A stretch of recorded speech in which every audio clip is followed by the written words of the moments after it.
PM Modi ने मन की बात के 117वां एपिसोड को संबोधित किया। इस दौरान लोगों से उन्होंने अपने विचार को साझा किए। तो वहीं जोधपुर में बीजेपी के प्रदेश मंत्री महेंद्र कुमावत, जोधपुर शहर विधायक अतुल भंसाली और जोधपुर दक्षिण महापौर सहित भाजपा के पदाधिकारी ने भी मन की बात कार्यक्रम को सुना। इस दौरान प्रदेश मंत्री महेंद्र कुमावत ने कहा कि देश के प्रधानमंत्री की ओर से युवाओं के लिए, चित्रकारों के लिए और दिव्यांगों के द्वारा किए जाने वाले कार्यों को देश के सामने रखते हैं। उनको पूरे विश्व में और उनकी योजना को विश्व में प्रमाणित करने का एक सुंदर अवसर मिलता है।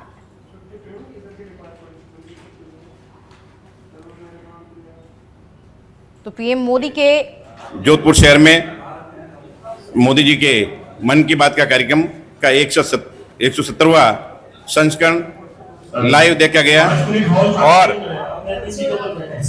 इस कार्यक्रम में हमारे जिलाध्यक्ष जी ने और तमाम पदाधिकारियों ने और यहाँ के जनप्रतिनिधियों ने, आम नागरिकों ने बढ़ चढ़कर।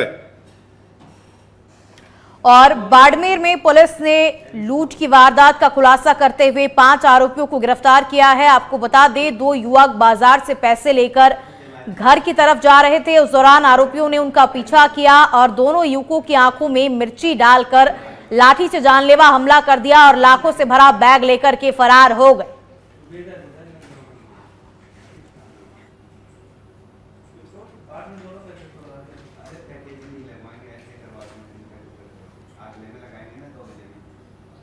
मतलब 20/12/2024 को रात्रि के 9:50 पे इतला मिली थी कि माणक हॉस्पिटल के पास जो बाड़मेर शहर के व्यापारी है, इनको मिर्च देकर मारपीट करके लूट की घटना हुई है। इस पर तुरंत मैं भी मौके पे पहुंचा था, ऐसे सीओ साहब भी थे और पूरा जाब्ता पहुंचा था। उसके बाद बाड़मेर पुलिस के सामने एक बड़ी चैलेंजिंग घटना थी कि भाई ये लगभग 32 लाख की लूट बड़े शहर में और बड़े घनी आबादी वाले क्षेत्र में हो गई। तो इस पे एडिसन साहब के नेतृत्व में सीओ साहब, कोतवाल जी और डीएसटी वाली टीम के पूरे एक टीम गठित की। भाई ये वारदात किसने की है, तो पूरी टीम ने, पूरी बाड़मेर पुलिस ने, पूरा टीम ने, एक नकल सिंह यहाँ कांस्टेबल में है, उसकी महत्वपूर्ण भूमिका रही है कोतवाली का। खबरों में आगे बढ़ेंगे। नागौर के मेड़ता सिटी से बड़ी खबर आपको बता दें, शहर में लगातार चोरी की वारदातें बढ़ रही हैं। व्यापार संघ ने रिया बड़ी में प्रतिष्ठान को बंद रख करके इसका विरोध जताया है और 6 दिन पूर्व ज्वेलर्स की शॉप में करीब 20 लाख रुपए की चोरी हुई थी। परशुराम सर्किल पर व्यापारियों ने धरना प्रदर्शन दिया। चोरियों का खुलासा नहीं होने पर व्यापारियों में भारी रोष देखा जा रहा है।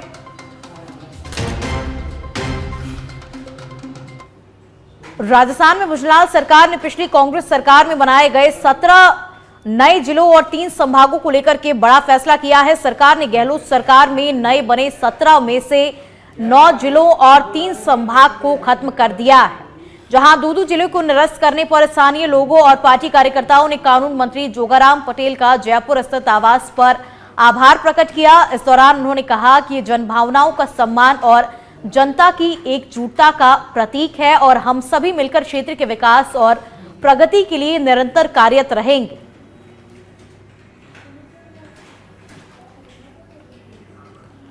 और राजस्थान यूनिवर्सिटी से खबर अब आपको बता दें, राजस्थान यूनिवर्सिटी जो है वो 3 करोड़ की ई बुक खरीदने जा रही है। ई बुक खरीद को लेकर के यूनिवर्सिटी ने टेंडर जारी कर दिए हैं। भीमराव अंबेडकर सेंट्रल लाइब्रेरी के लिए ई बुक खरीदी जा रही है। लाइब्रेरी के डायरेक्टर प्रोफेसर जयंत सिंह ने इसके लिए टेंडर भी निकाल दिए हैं। तो अब राजस्थान यूनिवर्सिटी के लिए 3 करोड़ की ई बुक खरीदी जा रही है और इसको लेकर के टेंडर भी जारी कर दिए गए हैं। लाइब्रेरी के डायरेक्टर प्रोफेसर जयंत सिंह की तरफ से टेंडर निकाले गए।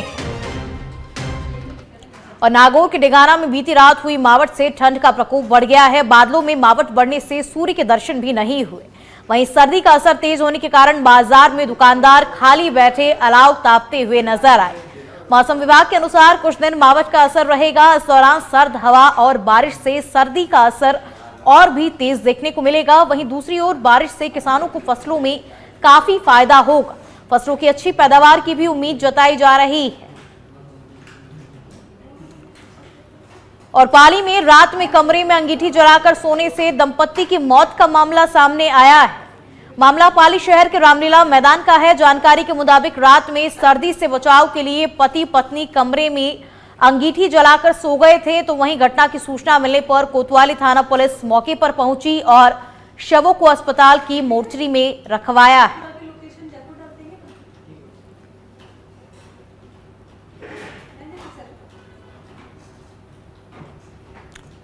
और जयपुर के चौमू से खबर आपको बता दें, चारे से भरा ट्रैक्टर ट्रॉली अनियंत्रित होकर पलट गया है। बड़ा हादसा होने से टल गया, चालक जो है वो सुरक्षित बच गया। शहर में चारे से भरे जो ओवरलोड वाहन है वो सड़कों पर सरपट दौड़ते हुए नजर आते हैं। परिवहन विभाग अभी तक इन वाहनों पर कोई कार्रवाई नहीं करता है और चारे से भरे हुए इस तरीके के जो ओवरलोड वाहन होते हैं वो सड़कों पर सरपट दौड़ते हुए नजर आते हैं। गनीमत रही कि इस बार तो कोई बड़ा हादसा नहीं हुआ, चालक को भी सुरक्षित बचा लिया गया, चालक को भी किसी प्रकार की कोई चोट नहीं आई।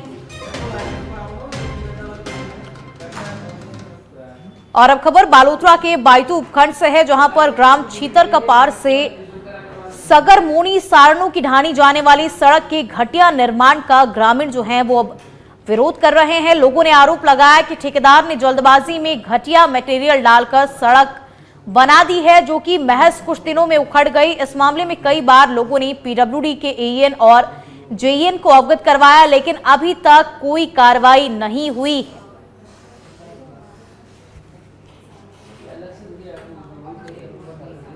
और अब खबर डीडवाना के नावा सिटी से है, जहां पर डीआरएम पंकज कुमार सिंह ने रेलवे स्टेशन पर अत्याधुनिक गुड्स शेड के निर्माण कार्यों सहित जोधपुर फुलेरा रेल मार्ग का विंडो ट्रेलिंग निरीक्षण किया, जो कि करीब 8 करोड़ रुपए की लागत से विकसित किए जा रहे हैं। इसी के साथ उन्होंने सुरक्षित रेल संचालन से जुड़े मानकों की भी सघन जांच की।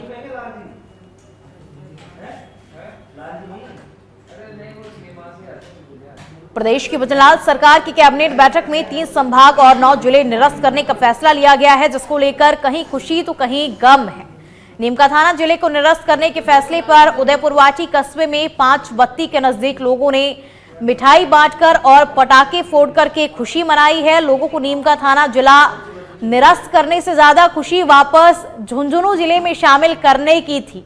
जश्न मना रहे लोगों ने बताया कि नीमका थाना जिला निरस्त होने की सूचना मात्र से ही अपार खुशी हुई है। हुआ है उदयपुर वाटी के लिए बहुत अच्छा काम हुआ है कि हमें आज पुनः हमारे जिले में और सैनिकों के जिले में और सैनिकों के धरती पे हमें हमारे जिले में रखा गया। इसीलिए बहुत बहुत सरकार को बधाई, बहुत बहुत बजरंग सरकार को बधाई कि हमें पुनः हमारी नगर पालिका को झुंझुनू में रखा। इसीलिए बहुत बहुत धन्यवाद सरकार का। और अब खबर अलवर के थाना गाजी पुलिस थाना अंतर्गत खेड़ा गांव से है, जहां पर ग्रामीणों ने मुकदमा दर्ज नहीं करने और महिला को नारी निकेतन भेजने के मामले को लेकर थाने का घेराव करने की चेतावनी दी थी। आपको बता दें, पीड़ितों ने आरोप लगाया कि माधवगढ़ के पास एक दशा वाहनों में सवार होकर आए ग्रामीणों के जरिए मारपीट की गई और गाड़ी के शीशे भी तोड़ दिए गए थे।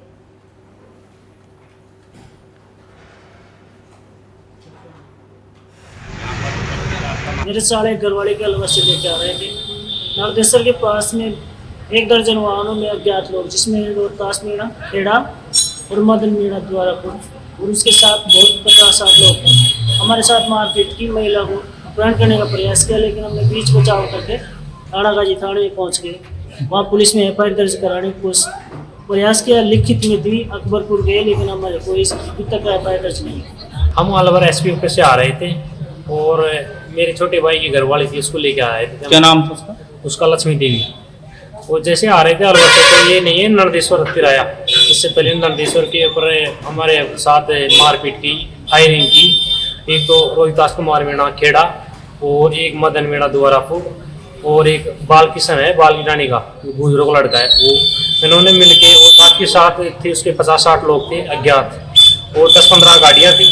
और जैसे ही मारपीट की हमारे साथ, फिर भी हमने बीच बचाव करके वहाँ से निकल गए और जैसे ही थाने में आ गए और थाने में आए तो हमने रिपोर्ट दर्ज करवाने को। भरतपुर के बयाना में अग्रवाल समाज समिति की ओर से 26वें निःशुल्क नेत्र चिकित्सा शिविर का आयोजन किया गया है, जिसका आयोजन हर महीने की तरह वेयर हाउस रोड स्थित शिवगंज मंडी व्यापार मंडल धर्मशाला में आयोजित किया गया। इस शिविर में श्रीजी बाबा चिकित्सा संस्थान मथुरा के सहयोग से डॉक्टरों की टीम कई बीमारियों का उपचार कर रही है।